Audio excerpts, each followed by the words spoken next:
Maintenant le bilan des différentes opérations menées avec notre reporter Alassane Amadou. Au cours de la semaine écoulée, les forces armées maliennes ont mené plusieurs missions dans le cadre de l'opération Dougoukoloko s'inscrivant dans la lutte contre le terrorisme. Ces missions ont permis de détruire plusieurs bases terroristes, d'arrêter des suspects et de saisir divers matériels. Dans le théâtre centre, cette semaine, les forces armées maliennes ont mené plusieurs opérations dans les localités de Niafunké, Tonka et environ, notamment à Yurmi, Tintafarak, Arabébé.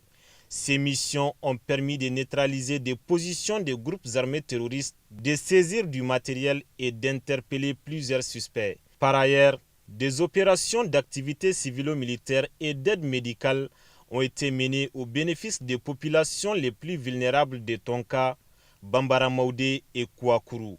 Ces activités se sont déroulées en présence des notables et des chefs de services techniques. À Sévaré, dans la localité de Ti, le 8 octobre, l'équipe EOD du détachement a procédé à la destruction sur place d'un engin explosif improvisé découvert à proximité de l'emprise. Concernant le théâtre Est, le 7 octobre à Aguelhok, une patrouille FAMA a procédé à la destruction sur place d'un engin explosif improvisé aux environs de la ville. Le même jour, dans la localité de Gossi, une patrouille des forces armées maliennes a déjoué une embuscade tendue par des terroristes dans le secteur de Bangui-Malan, infligeant à ces derniers de lourdes pertes et des dégâts matériels importants. Quant au théâtre sud, le 9 octobre, les forces armées maliennes ont repoussé une attaque contre le poste de contrôle des Antiguila, infligeant des lourdes pertes matérielles et humaines aux assaillants. Par ailleurs, les forces armées maliennes ont conduit une série d'opérations aériennes contre des bases terroristes sur l'ensemble des théâtres d'opération de Dougoukoloko. C'est ainsi que dans la journée du mercredi 8 octobre, les forces armées maliennes, sur la base des renseignements précis et confirmés, ont mené une opération réussie avec des frappes aériennes ciblées dans la zone d'Inaraban au sud-ouest de Menaka. Cette action décisive, conduite à l'aide de drones, a permis de neutraliser plusieurs hauts responsables de l'organisation de Daesh. Parmi les individus tués figure Boubacar Demungi, un cadre opérationnel majeur de Daesh et adjoint direct de l'émir Issa Baré, responsable de la zone nord de Menaka couvrant Tindermene, Ikadewan et Tedjererte.